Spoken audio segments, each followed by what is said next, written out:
alta calidad, que nos podamos seguir certificando, pero lo más importante que podamos aprender y llevarnos algo a casa, siempre convirtiendo esta parte que a veces es monótona las conferencias, pero en muchas de las ocasiones nos permite también tener otros contactos, comprender de qué maneras y qué estrategias podemos mejorar, y pues también un agradecimiento obviamente a mi institución, a Salud Digna, por otorgarme todas las facilidades de poder asistir a todas estas conferencias y poder, pues el fin último es mejorar en nuestro gremio la calidad médica, con el fin de impactar la calidad de la interpretación en todos nuestros pacientes. Al final son pacientes de todos, nosotros formamos parte de este sistema de salud y la idea es eso.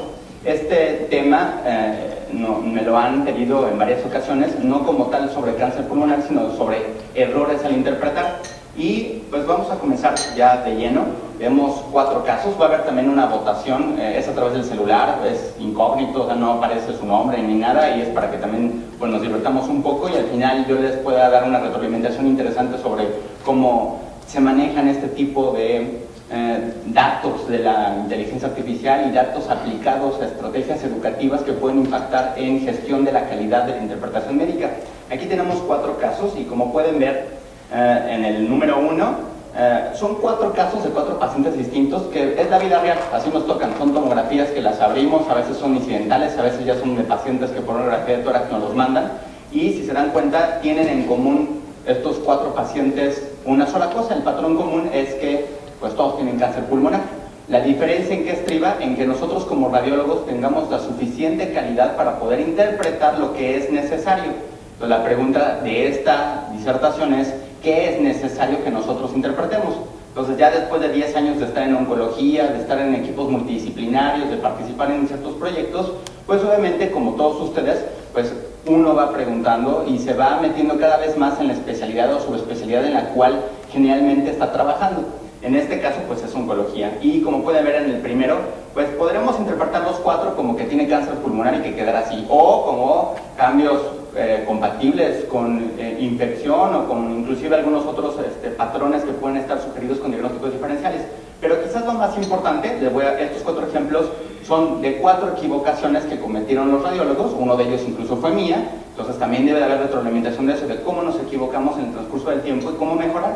Como pueden ver en se olvidó decir qué tanto había de separación el tumor de la pared torácica. En el segundo, si existía o no el contacto con la pared torácica o la pleura parietal nada más. En el tercero, si había un nódulo, si estaba cavitado, pero aparte si había nódulos en el lado contralateral. Y en el cuarto, pues algunas veces decimos, bueno, pues ya es cáncer pulmonar, ya no hay otra diferencia, pero aquí pues aparte que era un proceso infeccioso, también tenían zonas de neumonitis. Entonces, en los 4 casos, son ejemplos de cómo en esta conferencia nos vamos a hacer cargo de poder definir que no se nos pasen esos errores. Entonces, ya sabiendo lo que veremos durante esta conferencia, me gustaría solamente atender durante 1 minuto o 2 el por qué llegamos a este tipo de disertaciones. Les comento, durante aproximadamente 7 años me he formado en distintos posgrados, entre ellos enseñanza, administración y investigación clínica, y al final la idea es poder integrar todo esto en una sola dirección, que es la gestión de la calidad. Entonces les voy a comentar cómo es que salen este tipo de artículos enfocados a la gestión de la calidad. Normalmente, por ejemplo, en Salud Digna tenemos más de 180 radiólogos, los cuales interpretan y en tiempo real pasan un centro de monitoreo, el cual fue desarrollado justamente para incrementar la calidad, en el cual hay un doble evaluador. Entonces, hay distintas estrategias para poder mejorar la calidad en la interpretación médica de radiología. Una de ellas, y la más frecuente, es la doble lectura. Y generalmente es la doble lectura por un PAC, que es lo que funciona en este caso a través de esos 180 radiólogos. Son 10 radiólogos evaluadores únicamente encargados a evaluar a los otros 180 radiólogos en tiempo real, el cual pasa de forma al azar, estadísticamente que sea significativo, y de esta manera se da una retroalimentación dependiendo del tipo de errores. La plática no es específicamente sobre la clasificación de errores, pero hay errores diagnósticos e imprecisión diagnóstica, son 2 conceptos distintos. Generalmente lo que nosotros tenemos como radiólogos son imprecisiones diagnósticas. ¿Eso qué significa? Que decimos que tiene cáncer de pulmón, pero a lo mejor nos faltó poner el detallito, la cereza del pastel diciendo que tiene cáncer de pulmón, pero que tiene un ganglio, pero que tiene metástasis. O sea, quizás no afecta tanto, pero cuando afecta o impacta en la calidad de vida del paciente, entonces en realidad sí es un error diagnóstico. Entonces todas estas datas no solamente las hacemos en Salud Digna, las hacen en muchos otros hospitales, especialmente de Estados Unidos, que son académicos. De lo cual, entonces, lo que parte es que distintas instituciones, entre ellas, como pueden ver en algunas de que pertenezco, tanto el consejo, el colegio, las sociedades, la federación, como otras que son internacionales como la RSNA, y algunas otras específicas que es muy interesante, que es esta que es hoy, que es la única institución a nivel internacional únicamente encargado a oncología, que por cierto si hay residentes se pueden dar de alta y es prácticamente gratuito mientras sean residentes, y vale mucho la pena porque les da incluso clases específicas de cómo mejorar en la interpretación de oncología. Y obviamente pueden ver que hay otras instituciones encaminadas en detalles más específicos. Una de ellas pues es, por ejemplo, pues MAMA. Todo esto debemos de comprender que al final debe de venir ligado a un aprendizaje continuo. Entonces hay instituciones encargadas del aprendizaje continuo y esas son pues generalmente nuestros avales y nuestras academias, nuestras universidades. Aquí, si me hacen el favor de escanearlo, generalmente si no tienen el escáner del celular es suficiente con que pongan la cámara y viene un simbolito aquí arriba en la cámara que es el de Google Lens y los manda para que puedan escanear el código. Solamente son 5 votaciones.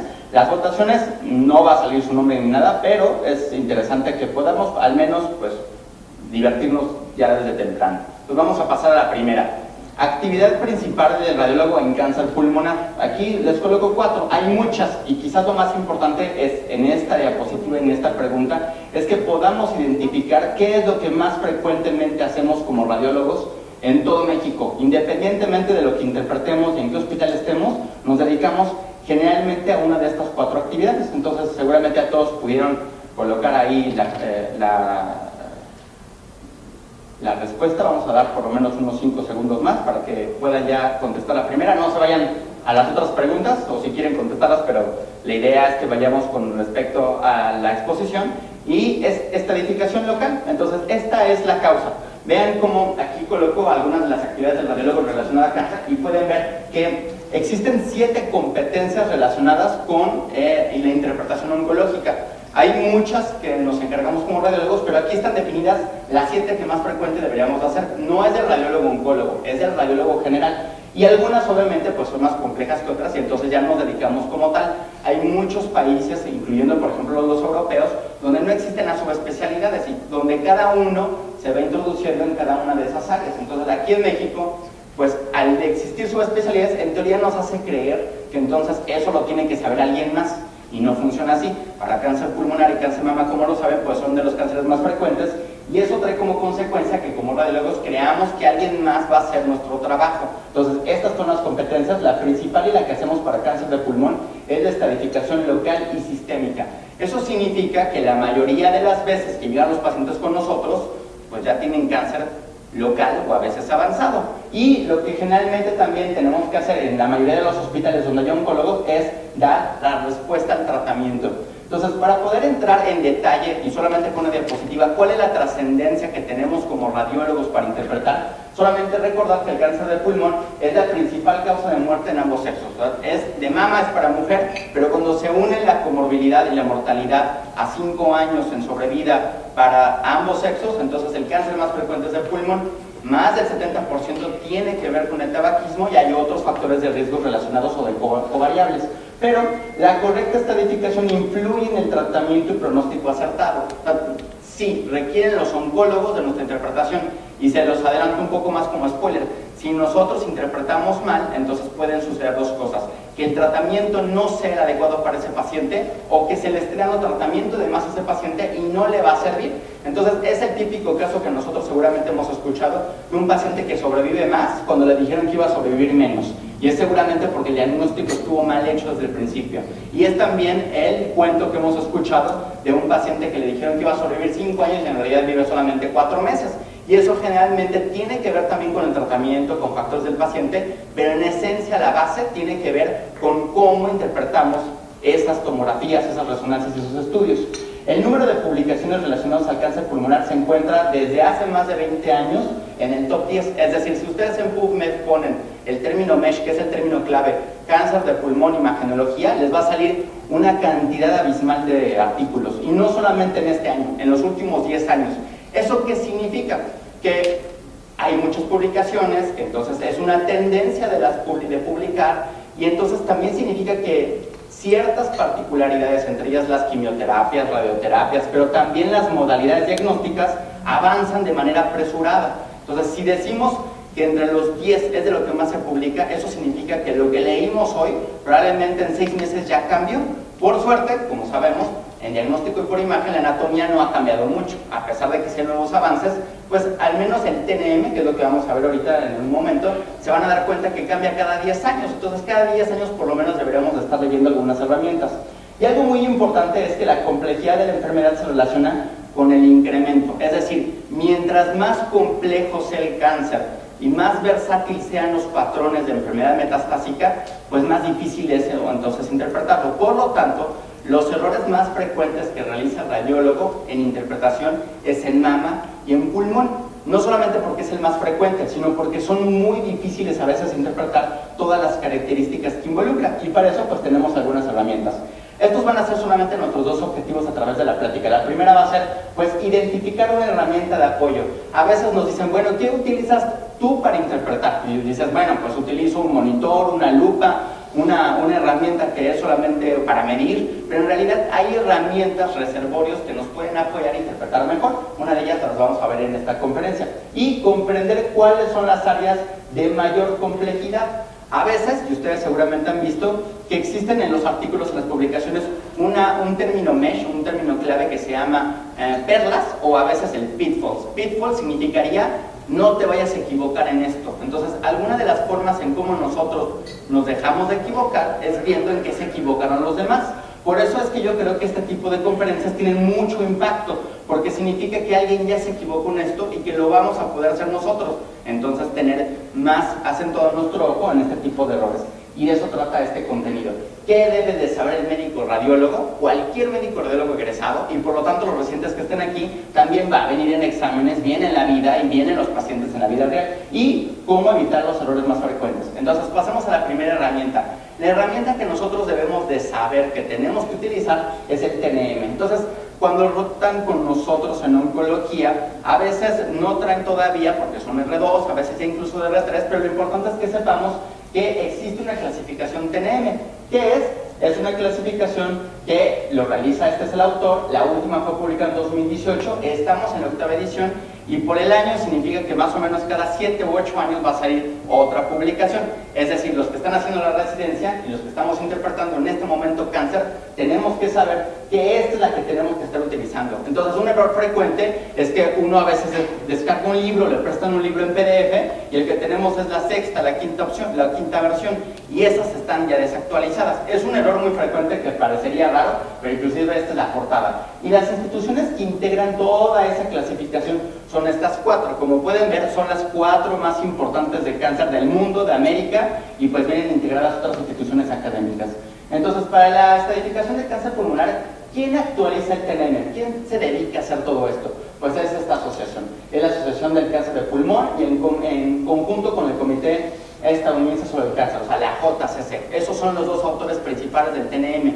¿Y cómo se actualizó? Pues, si se dan cuenta, les coloqué este renglón porque hay algo muy importante. Vean la cantidad de pacientes que se tienen que juntar los datos para poder hacer una actualización. No, por eso es que no sale una actualización cada mes o cada año, sale cada 10 años, porque depende mucho de toda esta Big Data para que podamos saber qué cambios han sufrido, vean cuántas cantidades de hospitales y de países. Y al final, algo muy importante que me llama mucho la atención es que aún en Alemania, aún en Estados Unidos, aún en Canadá, el método diagnóstico valorado en estos pacientes fue tomografía. Dicho de otra forma, la tomografía es el método diagnóstico todavía, no de oro, no, digamos no, más bien el más frecuente en todos los países del mundo para poder hacer todas las competencias necesarias, entre ellas la estadificación local. Entonces, aquí viene, yo creo que si una de estas imágenes yo tuviera que tomar fotos, se las puedo pasar sin ningún problema al final para que no tengan que desacomodar las cámaras y todo esto, es pues saber esto. ¿Qué es que debemos de saber el TNM? Entonces, el TNM viene más o menos unas 20 hojas. Para nosotros lo más importante es buscar estas tablas, pero a veces estas tablas pues están un poco complejas. Este es el resumen de la tabla en español y ya más actualizada. Entonces, vean, lo puse en 3 colores y es como vamos a llevar la conferencia. Y a un lado les coloqué una tabla que es el alcance y el por qué tenemos que saberlo. Quizás lo más importante para aprender algo es tener el alcance de para qué lo estoy aprendiendo. Entonces vean, el verde se refiere al T, el TNM se refiere a que siempre va a haber un T0 que es sin evidencia del tumor, TIS que es carcinoma in situ, también actualmente hace 2 años está el adenocarcinoma con paratón epídico, que es todo un tema interesante, pero que es menor de 3 centímetros, y entonces aquí pueden ver algo muy importante, vean, vamos a llevarlo a cabo, pero la tabla en general es primero para enfocar en términos generales globales y ya luego nos vamos a ir a cosas muy específicas de los errores. De primera instancia pueden ver que es muy importante para el T mencionar el tumor y no solamente eso, sino el tamaño. Entonces, primer error frecuente, que la interpretación no venga el tamaño tumoral. Entonces ya tendremos que saber 2 cosas, qué vamos a medir, cómo lo vamos a medir y cómo impacta esa medición. Si nosotros nos estamos pasando en los momentos límite, por ejemplo 7.1 y no le pusimos 6.8, pues salta de T3 a T4, sin importar el resto de lo que nos hayamos equivocado o no. Entonces, dicho de otra manera, el tamaño tumoral impacta de manera totalmente importante en poder pronosticar el paciente. Estas tablas no nos las debemos de saber como radiólogos, pero debemos de saber que está en el TNM. Y como pueden ver, dependiendo del T, ustedes buscan, por ejemplo, T3, buscan el paciente está aquí, no tenía ganglios, no tenía metástasis, es un estadio 3B. Entonces uno dice, bueno, ¿y qué significa eso? ¿Para qué me sirve eso? Ahorita les voy a enseñar para qué sirve y funciona eso. Y cómo impacta el que nosotros digamos o no cada una de las diferenciaciones para que impacten el estadio y para que se le dé un pronóstico al paciente. Dicho de otra forma, nosotros no tenemos que poner en las interpretaciones todo esto, no ponemos TNM, nosotros damos todas las características necesarias para que el oncólogo clínico, que es el líder de toda la parte oncológica, junte todo lo necesario y entonces también incluso diga, bueno, pero aparte de todo, yo ya esto patológicamente sé que es adenocarcinoma, epidermoide, y ya junto con esto también agarro lo que me dijo el radiólogo en la tomografía. Ahora, en cuanto a los ganglios, si pueden ver, pues está más sencillo, solamente es de N1, N2, N3. Entonces, hay más o menos unos 80 TNMs, no nos los tenemos que saber todos. ¿Cómo lo tendremos que saber? Pues uno busca las incidencias o las prevalencias de cáncer en cada país, que no es tan difícil encontrarlas en México ni en el mundo, y se da cuenta que son máximo 15 cánceres más frecuentes. Esos 15 cánceres tendríamos que saber dónde están los TNMs y tenerlos a la mano. Y entonces veríamos una particularidad, que el N a veces se divide como N1, N2, N3. La clave de por qué entender que a veces se divide en 2 o en 3 significa que ese impacto de poder saber estas características y determinar entre cada una de ellas diferencia el pronóstico del estadio del paciente. Entonces, esto no ha sido fácil. Son más de 70 años de estudio de bases de datos complejas de pacientes con cáncer en múltiples países multicéntrico para poder tener estos estadios. Y aquí se los coloco ya mejor en grande. Y de metástasis es sin metástasis e intratorácica, y vamos a pasar en cada uno. Entonces, para poder abordar entonces la importancia de todo esto, vean, este es el tipo de estadio dependiendo si es cáncer pulmonar de células pequeñas, también incluye el carcinoide, y el cáncer pulmonar de células pequeñas. Entonces, característica importante, ¿y por qué se sigue haciendo biopsias? Porque tenemos que saber para la estratificación cuál de los 2 tipos de cánceres es. A veces se les da quimioterapia independientemente del cáncer. En el cáncer pulmonar sí es muy importante, igual que el cáncer de mama, saber los apellidos. El apellido entonces sería, bueno, si es cáncer pulmonar, pero ¿qué tipo de cáncer pulmonar? Y una vez que ya se sabe y que la tomografía está resuelta y que se saben algunos datos clínicos muy específicos, entonces vean el estadio. Por ejemplo, como les mencionaba, si el paciente tiene en un estadio T3, N0, M0, significaría que es un estadio 2B. Ustedes se van al 2B y entonces este numerito, este porcentaje que es 53, significa el tiempo de sobrevida que tiene ese paciente a 5 años. Es decir, al final todo esto funciona para que el paciente le diga al oncólogo, dígame cuánto tiempo voy a sobrevivir y en porcentaje. Y entonces el oncólogo le dice, bueno, de acuerdo a lo que dijo el radiólogo, de acuerdo a lo que me dice el patólogo y de acuerdo a las características clínicas ya sumadas, yo tengo el estadio 3 o 2B, tengo entonces un estadio 2B, y entonces significaría, por ejemplo, que ese paciente, el 53% de los pacientes va a sobrevivir a 5 años. Todo eso que les mencioné es para eso. Entonces, alguien diría, y bueno, ¿y qué tan certero es? Pues es más del 90% de certera, siempre y cuando la histopatología haya sido bien identificada y siempre y cuando el radiólogo haya hecho un buen trabajo. Y de eso trata entonces todo esto. Pasamos a la segunda pregunta. ¿Cuál de estas corresponde a T3? Vimos la tabla así a grandes rasgos, pero lo importante sería que si se equivocan ahorita, al menos al final de la plática quede resuelta esta pregunta, porque esta es una de las preguntas en las que más frecuentemente hubieron errores en la interpretación de los médicos radiólogos. Y aquí la importancia de tener que buscar los nódulos pulmonares, pero no solamente identificarlos y encontrarlos. Entonces, la primera competencia del médico radiólogo es identificar patrones, identificar anormalidades. En este caso, por ejemplo, generalmente localizamos el cáncer pulmonar, pero por sesgo de detección y ya emocionados, ya nos seguimos buscando en el resto del pulmón o en ese mismo pulmón si hay nódulos. Entonces, el error más frecuente es que el radiólogo, una vez que ve el cáncer, o sea, el tumor primario inicial muy grande, pierde entonces la atención de poder buscar en dónde están los nódulos y lo más importante, mencionar en dónde estaba ese nódulo.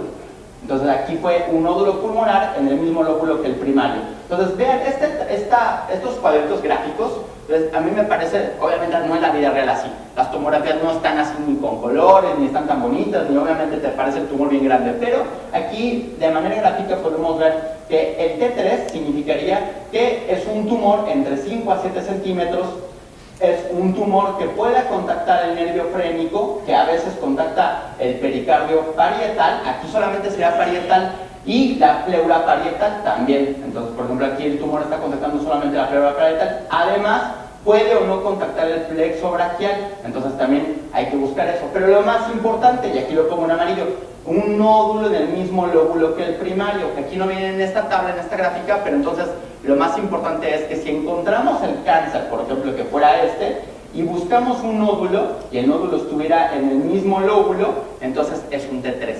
Entonces vean, de todas estas, y como reflexión, a veces que buscamos y a veces que se nos pasa. Lo más frecuente es que ni siquiera veamos si contacta el pericardio, si contacta la pared torácica. Entonces, como detalle, vean rápidamente. De todo esto, si se pueden dar cuenta, algunas cosas son resecables. Entonces, en casi todos los TNMs, la diferencia entre T3 y T4 es que puede resecarse.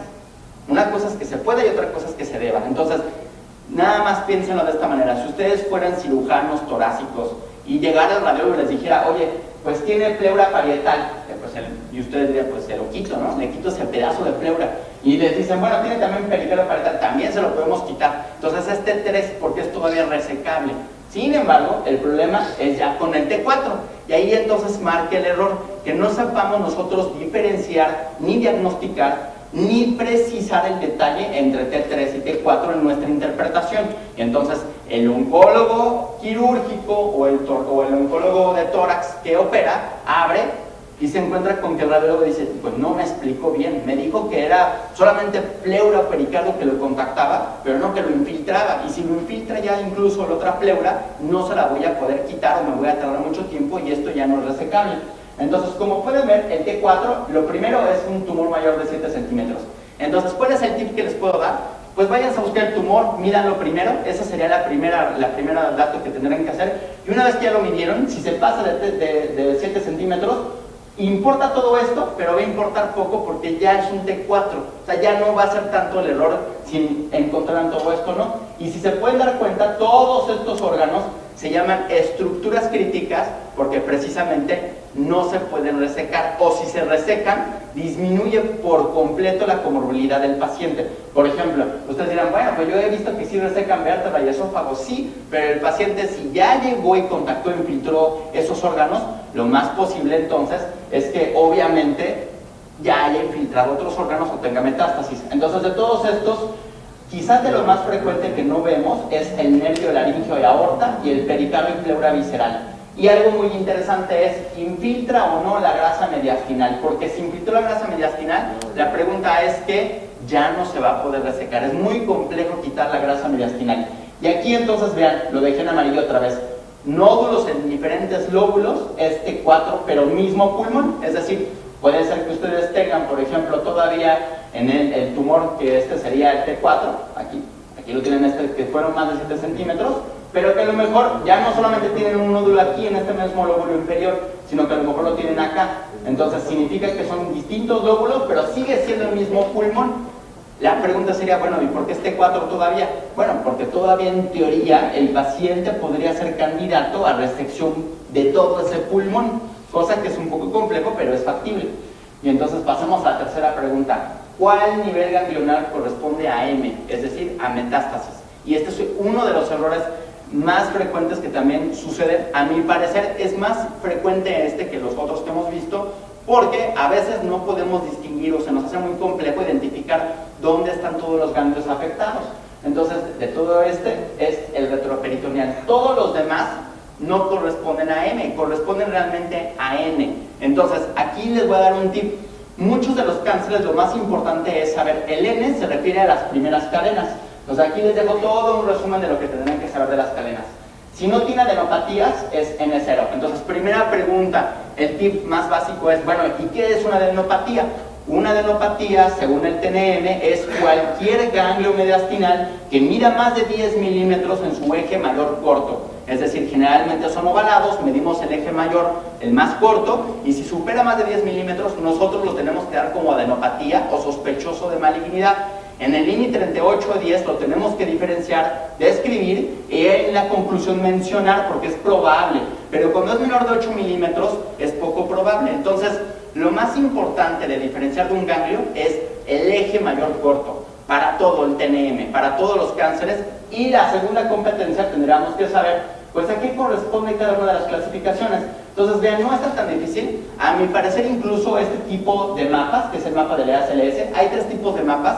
Este es el que más podemos utilizar, este es el que utiliza el TNM, y no solamente eso, es el que podemos utilizar para interpretar aunque sea cáncer o no, porque los nombres de los ganglios ya están homogenizados y universales en la nomenclatura. Dicho de otra forma, si nosotros utilizamos esta nomenclatura, es una nomenclatura universal que se los van a entender en cualquier país, en cualquier artículo. Entonces, como pueden ver, el N1 se refiere a intrapulmonar y parietal ipsilateral, es decir, si ustedes tienen un cáncer aquí y tienen nódulos pulmonares en todo el óvulo, todo el pulmón, hasta esta zona, es N1. Entonces, la primera pregunta, la verdad, en la vida real, a veces es indistinguible un nódulo pulmonar dentro del pulmón, obviamente, versus un ganglio intrapulmonar. De hecho, muy frecuentemente, ya después en postmortem o inclusive cuando el histopatólogo reseca todo el pulmón, nos dice, oye, ¿qué crees? Que el nódulo pulmonar que tú diagnosticaste no era un nódulo, era un ganglio. Entonces es un problema que nosotros por imagenología no podemos distinguir, al menos no por tomografía ni tampoco por PET-CT, la diferencia entre un nódulo pulmonar y un ganglio intrapulmonar. Entonces los ganglios intrapulmonares, si recuerdan, es el 14, 13, 12 y 11 de esta clasificación, que equivaldría a los subsegmentarios hasta los interlobales. Es decir, son todos los ganglios que se encuentran adyacentes a las ramificaciones de los bronquios hasta el nivel parietal. Ahora, una vez que ya entramos a la edad carina, entonces pueden ver estos ganglios más. Entonces saltarían al N2, que es mediastinal, pero que sea ipsilateral. Es decir, si yo tengo un cáncer de este lado, yo esperaría ver nódulos únicamente de este lado, con excepción de la carina, que la carina no importa si es del lado derecho o izquierdo, es indistinguible para el TNM. Es decir, si nosotros vemos de la carina, siempre va a ser un N2. Pero si ya está en el pulmón contralateral o está en estos dos niveles ganglionares, entonces ya es N3. Entonces, la pregunta sería, ¿cuántos de nosotros realmente hemos interpretado con ese detalle los ganglios? O mencionado nódulo pulmonar sin descartar que sea un ganglio. Entonces, tenemos que ser muy correctos y para eso, pues entonces será esta pregunta.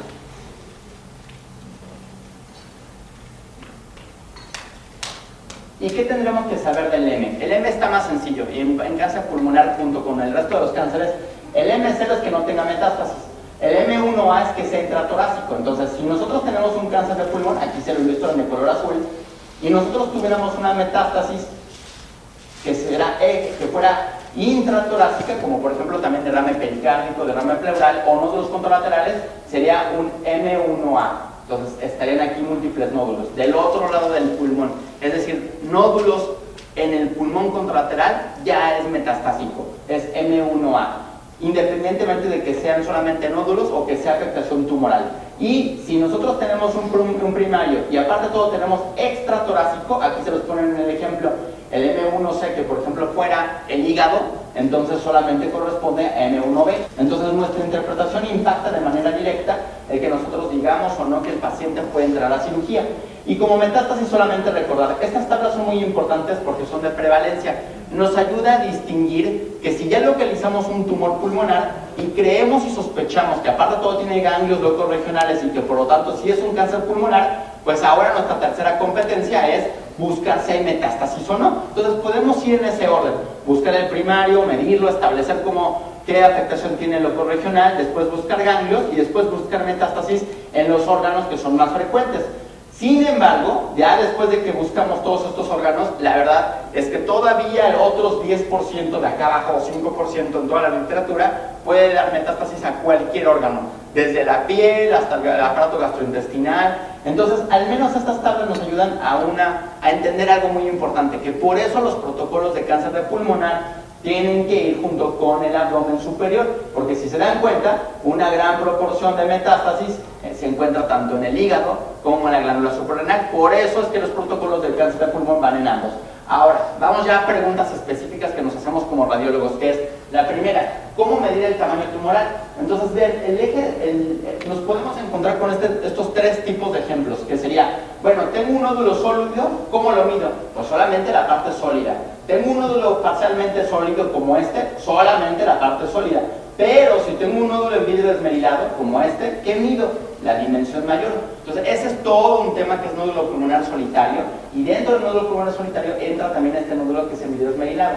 Pero lo más frecuente que hacemos son dos cosas como errores. La primera, que no medamos esto y que solamente digamos, tiene un nódulo de vidrio despulido esmerilado, pero no decimos el tamaño. Entonces el neumólogo o el patólogo o incluso el oncólogo lo ve y dice, igual me hubiera ayudado mucho que lo midiera, porque eso depende también de esta edificación. Y dos, que a veces nosotros decimos, bueno, pues lo voy a medir de aquí y a lo mejor tiene una zona de neumonitis, que es todo lo que está adyacente, lo voy a medir completo. Y entonces cometemos un error, estamos sobreestadificando al paciente. Y más si, por ejemplo, está limítrofe entre 6.5 y 7, pues nosotros ya le estamos elevando la categoría por no saber qué debemos de medir. ¿Cómo reportar un tumor relacionado a telectasia? Esto yo creo que a todo el mundo nos ha pasado. Y generalmente es el típico estudio que nos toca de residentes de R1 de guardias inscritos, donde decimos, ahora ¿qué coloco? ¿No? A lo mejor no es urgente interpretarlo, pero sí es muy importante referirlo. No debe medirse cuando existe una telectasia o neumonía posobstructiva. Será como T2. Entonces, si tenemos una telectasia como esta, asociado a un tumor, será como un T2, y a veces esta es una indicación de PET-CT. En la vida real sabemos que el PET-CT es costoso, difícil de que se lo haga el paciente, y entonces por eso acabamos midiéndolo, pero es un error, porque al final debería de medirse únicamente por PET-CT. Entonces, el tip sería, si tiene una telectasia, mídalo, pero refieran que está asociada a una telectasia, para que entienda el oncólogo y el quirúrgico de que esa medición que están ustedes haciendo no tiene exactitud, al menos no por tomografía. Y esta última pregunta, que sería, ¿cómo diferenciamos entonces de la pared torácica entre T3 y T4? Entonces, esto sí tenemos que tener mucha atención, que es, si tenemos este tipo de infiltración, uno lo ve y dice, pues está bien feo, porque inclusive ya lisa y produce una afectación del arco costal, y generalmente le tomamos mucha atención, pero este es un T3. ¿Por qué? Porque en teoría el arco costal sí puede ser resecable. Sin embargo, a veces nos encontramos con tumores así, y lo interpretamos, pero no hacemos reconstrucciones multiplanares. Y cuando lo ponemos en sagital nos damos cuenta que en realidad ya tiene infiltración del diafragma. El diafragma no se puede resecar y por lo tanto es un T4. Entonces es más frecuente que, como es vistoso el arco costal y que se ve muy feo, nos detengamos mucho en ver esto y en interpretarlo, pero es un T3. Debemos de explicar que es un tumor, el tamaño del tumor, que está produciendo infiltración de la pleura, y obvio ya pasó más de la pleura porque está infiltrando y lesionando y produciendo lisis del arco costal. Pero aquí el consejo sería que deben de tener mucho cuidado cuando el tumor esté en la base pulmonar, hacer reconstrucciones, delimitarlo, y quizás incluso en las dos fases, tanto simple como contrastada, para poder determinar si existe o no una afectación del diafragma. Ahora pasemos a algo que ya es solamente el radiólogo puede saber. Ya ni siquiera el neumólogo, ni siquiera los oncólogos quirúrgicos, esta parte sí nadie se la sabe. Y a mí me ha costado mucho trabajo encontrar esta imagen. De hecho, los reto a que encuentren de dónde proviene esta imagen, de qué libro. Está bien compleja de encontrarlo. Y aquí lo importante sería lo siguiente. Vean, la diferencia entre T3 a T4 cuando hay afectación del mediastino tiene que ver con una parte clínica. Entonces es muy interesante. Esta pregunta incluso viene en el ENARM. Y es una pregunta muy importante porque es una pregunta que se asocia a la clínica. Es decir, si el paciente tiene disnea, ortopnea y atelectasia y hemoptisis, entonces es cáncer pulmonar, pero aparte de todo, el oncólogo clínico, como Mago dice, tiene T3, sin ver la tomografía. Y si el paciente viene con disfonía, dice, mi paciente tiene T4 antes de que el radiólogo lo vea. ¿Eso por qué? Porque si se dan cuenta, el T3 significaría que tienen un tumor, empieza a afectar la grasa mediastinal, comprime, infiltra o obstruye el nervio frénico y entonces produce todos estos datos clínicos. Recuerden, en la imagen del mediastino, esta es la aorta, la vena cava superior, y aquí tienen el nervio frénico del lado izquierdo y del lado derecho. Si se dan cuenta, está más lateral, está más superficial, por decirlo de alguna manera. Y en más profundo, que es el T4, está aquí el nervio laríngeo recurrente. Dicho de otra manera, cuando el tumor ya llegó a esta parte del mediastino, pues ya inclusive el paciente ya no solamente llega con disfonía, llega inclusive con problemas para poder tragar, para poder pasar alimentos. ¿Por qué? Porque generalmente obstruye también el esófago y la tráquea. Entonces, esto es muy importante, es pregunta del examen del consejo, del ENARM y de la vida. ¿Por qué? Porque clínicamente podemos intuir que tenemos que tomar más atención al momento en que interpretemos esas tomografías en la parte del mediastino. Y algo muy importante, ¿qué debemos analizar en los tumores de Pancoast? Chequen muy bien porque generalmente el tumor, que por definición es apical, es más frecuente que infiltre también la parte torácica, pero también que infiltre también el plexo braquial y el canal espinal, cosa que nosotros sabemos como radiólogos y anatomistas de que va a tener muchos datos clínicos. Entonces, dato curioso, dato del examen de la vida, un tumor apical que esté en esa zona, pues debemos siempre descartar que es un tumor de Pancoast, pero aparte de todo, buscar muy bien que esté o no afectando el plexo braquial, porque entonces salta de T3 a T4. Entonces es frecuente que a veces por la disposición lo pasemos desapercibido y no digamos que está afectando eso. ¿Qué imagen correspondería a N3? Ya vimos ya varias tablas, y si gustan votar en esta, ya sería como ya ver qué tanto he podido explicar a qué me he referido con N1, N2, N3. Entonces, aquí incluso les dejé la tabla arriba, por si quieren responderlo viendo la tabla. Y entonces aquí, esta diapositiva, lo que más me ayuda a poder, como estrategia educativa, es que vean, no es necesario recordarlo y memorizarlo. Lo importante es que atiendan las tablas y las sepan descifrar a conveniencia como herramienta para poder interpretar. Parafraseando, es importante que cuando interpreten cáncer y no se sepan de memoria las tablas, sepan dónde tenerlas y tenerlas a la mano, porque entonces ustedes ya tienen aquí les dejo un tumor primario, es otro tumor primario de este lado, lo dejé aquí de verde para que supieran que aquí estaba, y entonces, de acuerdo a la respuesta, este es N3, ¿por qué? Vean, es muy frecuente que nosotros, nuestro ojo humano, pues obviamente perciba lo que se ve más feo y lo más grande, ¿no? Entonces nosotros vemos este ganglio de este tamaño aquí y decimos, es subcarinal, y entonces nos metemos mucho tiempo en esta descripción y en algún momento en una interpretación de un reciente decía, es que te tardaste 5 renglones en interpretar algo y se te pasó el de acá, y el de acá era el importante porque era N3. Y me dice, pero es que está más chiquito y no lo vi. Bueno, pues es que entonces por eso debes de checar las tablas del TNM. Entonces vean, a pesar de que es muy grande, desplaza, comprime, seguramente produce datos clínicos en relación con el esófago, es muy importante que a pesar de que es muy grande, es subcarinal. Y al ser subcarinal, no importa en dónde está el tumor, si del lado derecho o izquierdo. Ya por solo hecho de ser subcarinal, es N2, no importa. Pero si está del lado contralateral, de donde está el primario, es un N3.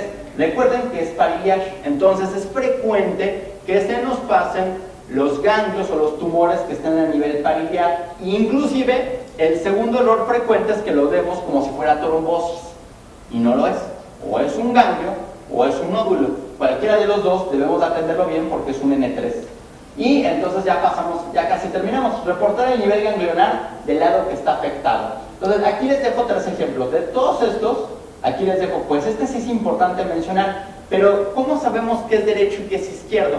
Lo más importante recordar es que para poder definir el paratraqueal superior e inferior del lado derecho e izquierdo, no es a la mitad de la tráquea, es una línea paramedial que pasa a través del lado izquierdo de la tráquea, es esta línea que aquí ustedes están viendo, incluso lo ilustran con dos colores distintos para que vean que es paratraqueal superior del lado derecho y del lado izquierdo.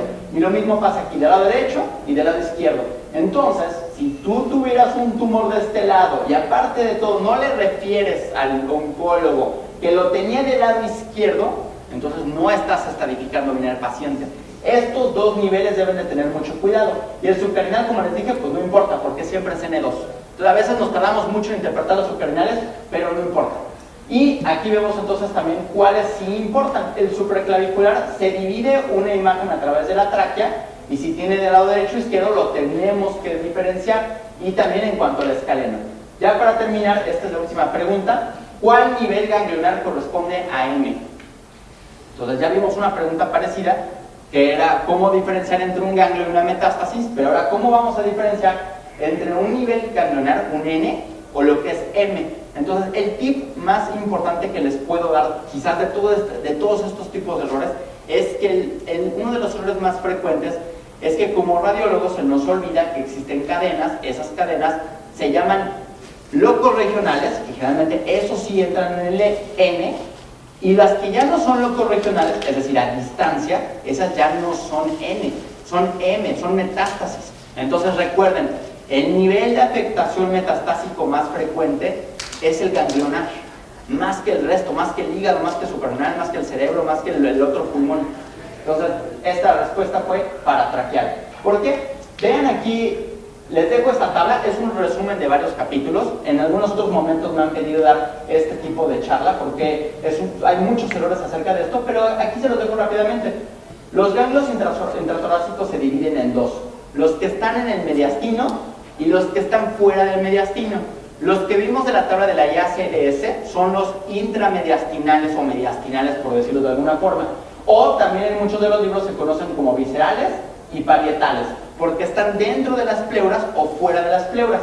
Y aquí tenemos todo el mapeo mediastinal. La tabla que vimos de la IACLS, el cual divide del 1 al 14 los ganglios, son todos los que están en este de aquí, del 1 al 14, y son los que están introducidos en el N del TNM, del cáncer de pulmón.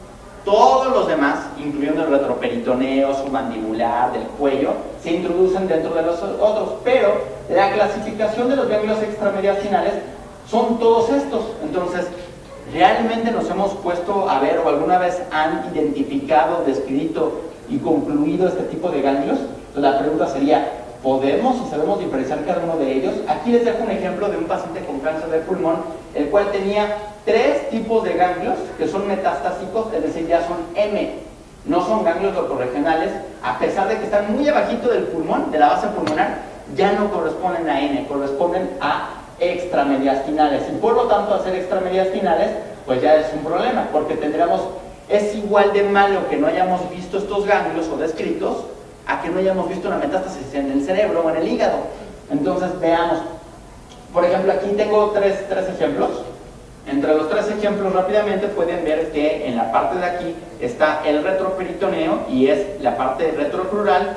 Esta es la parte intercostal o paravertebral, y aquí tenemos inclusive la cavidad abdominal, que es troncoceliaco, e inclusive está afectada también la suprarrenal. Es decir, el último corte, que como la ley de Morpheus, es que no vi el último corte, perdón, se me fue, el último corte de tomografía, que era esta, pues ahí tenía metástasis en 2 lugares distintos, tanto en la glándula suprarrenal como en niveles ganglionares que se consideran metastásicos a distancia.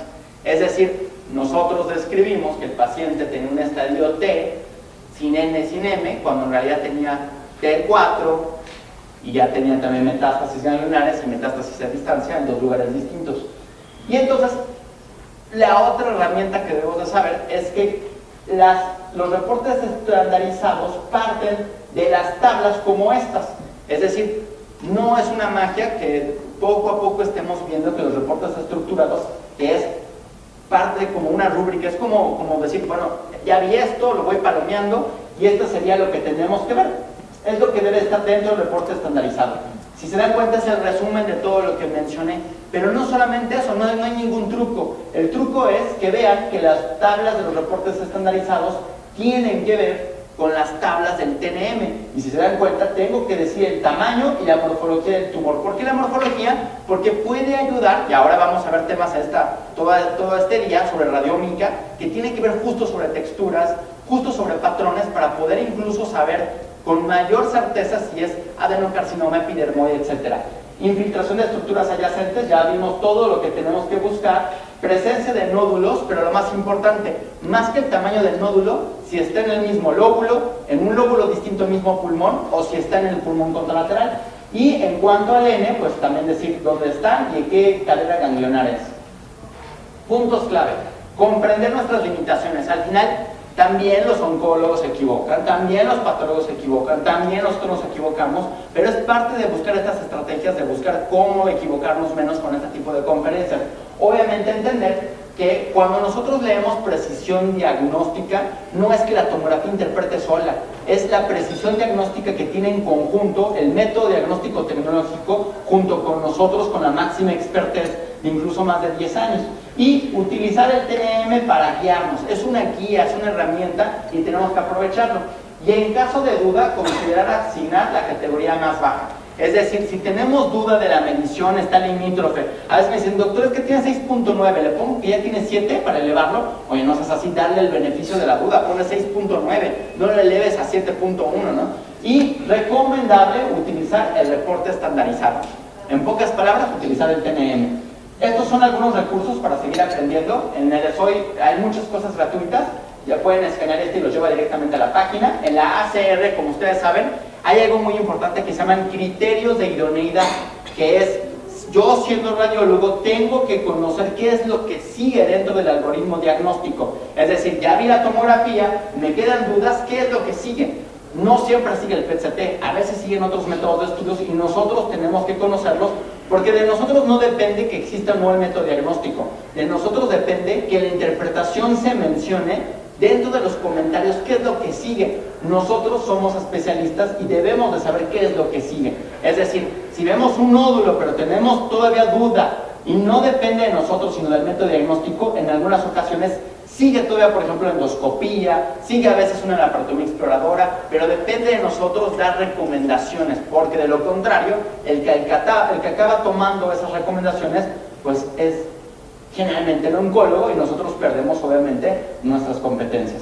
Y esta es la última página de la American Cancer Society, que también van a encontrar, hay muchísimas cosas gratuitas, pueden descargar folletos hasta para pacientes y entregarlos.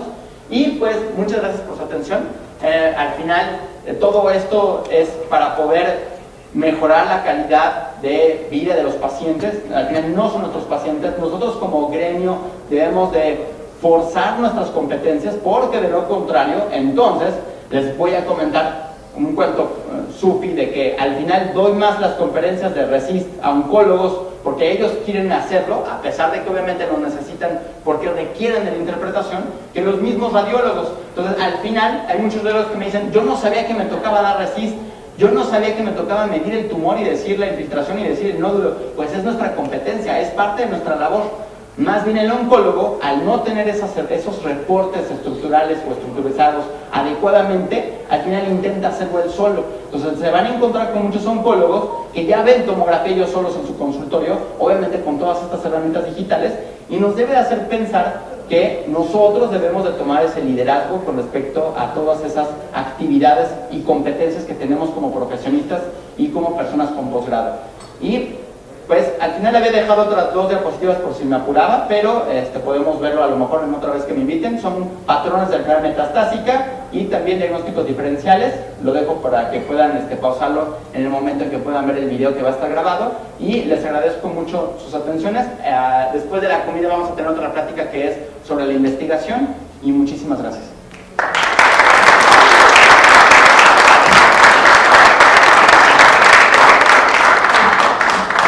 Doctor Benjamín Conde Castro, agradezco mucho su charla. La verdad es que cuando una persona domina el tema se nota. Su charla estuvo muy bien estructurada, le agradezco mucho, fue muy clara, muy precisa y la verdad es que creo que aprendimos mucho de esto. Muchísimas gracias. Para el Colegio de Radiología es un honor tenerlo aquí y tengo aquí una constancia de participación para usted, le agradecemos mucho, y un presente de todos nosotros. Muchas gracias.